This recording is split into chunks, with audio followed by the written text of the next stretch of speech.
Fancy yourself a soft drink with some powerful narcotics inside of it? Well, today that sort of thing is illegal. But 100 years ago, you'd be shocked at some of the things you could legally get away with. Child labor.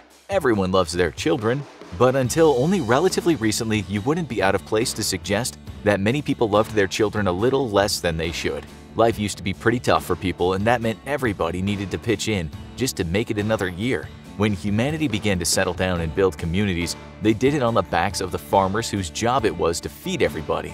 The transition from hunter-gatherer to an agrarian society allowed for the specialization of individuals. Farmers could generate enough food to make hunters and gatherers obsolete, and freed up a large number of people from the daily grind of trying to find something to eat. This in turn led to specialization of workers and the pursuit of everything from metalworking to art to government. But make no mistake, right from the start, children were expected to do almost as much work as an adult. Life on a farm was especially tough, and one of the main reasons throughout history to have children was not just to propagate the species, but to help manage a sprawling farm.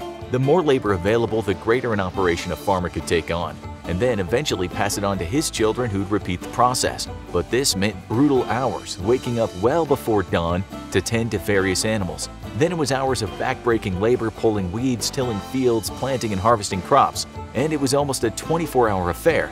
The consequences for skipping out on the job were nothing less than total starvation. But city children didn't have it much better, with most people barely eking out existences. During Victorian England, children were expected to contribute to the family's breadwinning, and some of the ways they did this included dangerous jobs in tanneries, where they would be exposed to harsh and caustic chemicals, or dredging through the open-faced garbage dumps of the age for valuables worth selling. As the Industrial Revolution dawned, people's standards of living improved, but children were at the forefront of the revolution, working in factories as young as 8 years old. Because children were less likely to unionize, could be paid less, and could fit in tight places that couldn't be reached otherwise, they were a favorite for employers. Many of these children lived in the dormitories on the factory itself, going home on the weekends, and it wasn't uncommon for overseers to mete out harsh physical punishments for poor or slow performance. One of the greatest advantages for factories of the Industrial Revolution, though, was that children's tiny hands could fit into tough-to-reach places or machines for fixes, and often the machines wouldn't be shut down before said fixes. In the name of profit and efficiency, countless children were killed or maimed, until finally in the early 1900s child labor laws began to be formed. Our next thing that used to be illegal is the world's oldest profession: prostitution. Everyone knows there's only one place left in the United States where you could still legally engage in the world's oldest profession, and that's Las Vegas. Except not really, because prostitution is actually illegal inside of Clark County, where Las Vegas is located, as many disappointed tourists have discovered. But while today you can still face stiff punishments for either soliciting or prostituting, it wasn't very long ago that the practice wasn't just illegal, it was basically a part of the culture. Sumerian records dating back to 2400 BC are the earliest records we have for the world's oldest profession. Nobody knows for sure when prostitution began as an official profession, but it's almost certain that its origins date back to the very first human settlements, when women realized they could capitalize on the men's desire for sex in order to procure goods and services. To be fair though, the ancient world has had its fair share of both male and female prostitutes, and not only was the practice illegal in most of the world, it was actually sacred in some societies. All across the Near East, various cults and religions built temples housed by holy prostitutes, as sex was seen as one of the best ways to draw close to the gods. In the Americas, the Aztecs allowed prostitution in special buildings called Chiocalli, a word that means house of women. Religious authorities believed that if women wanted to work as prostitutes, they should do so only in these pseudo-temples, where they could work under the protection of Lautzaltetl, the goddess of purification, steam baths, midwives, filth, and patron to the adulterers. Their neighbors to the south, the Inca, also allowed prostitution, but they were forced to live segregated from others and under the supervision of the government. Fast forward to Europe in the Middle Ages, and prostitution was alive and well. While technically considered a sin by religious authorities, it was believed that prostitution helped prevent more serious sins such as rape, sodomy, and masturbation. However, the good times wouldn't last, as massive outbreaks of sexually transmitted diseases in the late 15th and early 16th centuries led to the gradual but inevitable outlawing of prostitution. In America, prostitution was generally tolerated, once more seen as a necessary evil to prevent a greater evil. It was even acceptable for a married man to solicit the services of a prostitute if his wife didn't want to have sex with him. However, as the 19th century wore on and police forces became more professional, attitudes toward prostitution prostitution also changed, eventually leading to the outright banning except in a very few select places in the country. Today, prostitution is illegal in all but 10 counties in Nevada, and none of them are anywhere near Las Vegas. Despite countless deaths and maimings, our next thing that used to be illegal took decades to make illegal: drinking and driving. Today, there are few ways to mess up your life more thoroughly than to get a DUI charge. In the US, a DUI can cost you almost $20,000 in legal fees and penalties, plus a strong possibility of jail time and suspension of your license to boot. Given the incredible danger driving while drunk puts you and other people in, though, it's hardly surprising that society clamped down so hard on this extremely hazardous activity. But it wasn't always this way. From the moment that the first automobile was available, somebody was drunk behind the wheel, mostly because our ancestors used to drink a lot. Up until the invention of the automobile, the worst a drunk might do is get bucked off a horse, and it was awful hard to be a significant hazard to others, even if drunk while driving a carriage. But the automobile changed all that, putting more killing power in the hands of a drunk driver. In 1910, New York saw the hazard of drunk driving and implemented the United States' first law against driving under the influence. California was quick to follow suit, and other states slowly followed. However, enforcement was not uniform, and what exactly constituted drunk driving wasn't really clear unless the subject was obviously stumbling drunk. In the 1930s, a national DUI law became a lot tougher as the nation's highway system slowly grew and expanded. The American Medical Association studied the factors that were most likely to lead to an automobile crash or related injury, and perhaps unsurprisingly, drunk driving was at the top of the list. However, enforcement would need some specific guidelines. How drunk did a person have to be actually be impaired to operate a motor vehicle?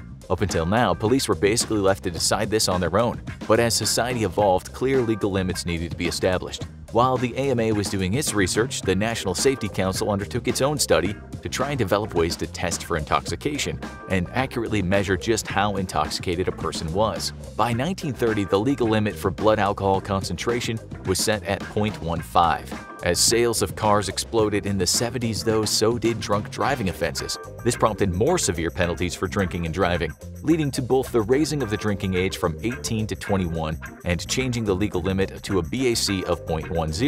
During the 90s, this was dropped to just 0.08. Our next thing that was made illegal is the world's second oldest profession: mercenaries. Strictly speaking, the world's second oldest profession was never truly outlawed in most of the world. It simply fell out of favor. In 1989, the Geneva Convention officially outlawed the use of mercenaries in conflict. But in 2001, the United Nations Mercenary Convention, a much more binding agreement outlawing the use of mercenaries, was only ratified by 35 countries. That was good news for the United States, who's about to resurrect the world's second oldest career. Nobody knows the true origins of mercenaries, but they were not only legal for most of human history, they were downright critical. In the pre-Westphalian nation-state order, mercenaries were how you went to war. Sure, you could always count on conscripts and perhaps some standing forces that you might possess, but maintaining a standing military strong enough to wage wars was simply cost-prohibitive for most of history. Military equipment was extremely costly, and without anything resembling modern manufacturing techniques, blacksmiths would be forced to labor for dozens of hours on individual pieces of equipment at a time. Manpower was a serious problem too, as every citizen pressed into service as a soldier was one less merchant or farmer or artisan, and this not only hurt your economy but could spell disaster in the form of famine if too many farmers were dragged away from their farms. In fact, for large tracts of human history, war was simply not waged during planting or harvest seasons for exactly this reason. Mercenaries, however, were men who made their livings from violence, and thus could be hired without upsetting your domestic economy. What's more, they brought their own equipment, saving you thousands of hours of labor and exuberant costs. As full-time soldiers, mercenaries also operated at far greater efficiency on the battlefield than a conscript, who had to split their time between domestic duties and training. While a nation could have a small standing army, mercenaries inevitably shored up their ranks, and in many cases were the very bulwark of a military. Loyalty was also not as great a concern as one might think, and while throughout history there are examples of mercenaries turning on their employers after being made a better deal by the enemy, the fact is mercenary outfits lived and died on their dependability. A unit known for treachery would find few buyers. With the rise of the Westphalian order and the nation-state, mercenaries fell increasingly out of favor. Countries could now afford to economically outfit and maintain their own standing forces, pushing mercenaries into the peripheries of the world. However, with the US wars in Afghanistan and Iraq, the nearly extinct career has practically exploded back into the forefront of man's wars. Faced with a critical shortage of personnel to fight two separate wars, the US needed either to institute a draft or hire mercenaries. A draft would be political suicide, so instead the US spent billions hiring private military contractors. At one point, there were as many PMCs in Iraq and Afghanistan as rank-and-file US troops. Today, you can once more hire a mercenary outfit to wage your private violence if you wish, though they don't really like it when you use the M-word. Private military contractors is the correct term, and they've been used by countries around the world thanks to a resurgence in popularity. Not only are mercenaries employed by the US and Russian governments, but by a slew of private companies seeking to protect their facilities in especially volatile areas of the world.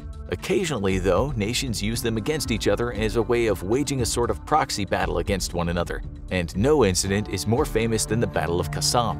This battle in Syria took place across 2 days in February of 2018, when around 500 pro-government fighters attacked a small force of 40 American Special Forces and a handful of Syrian Democratic Forces allies. Despite denials by the Russian government, it was later discovered that Russian mercenaries had led the attack.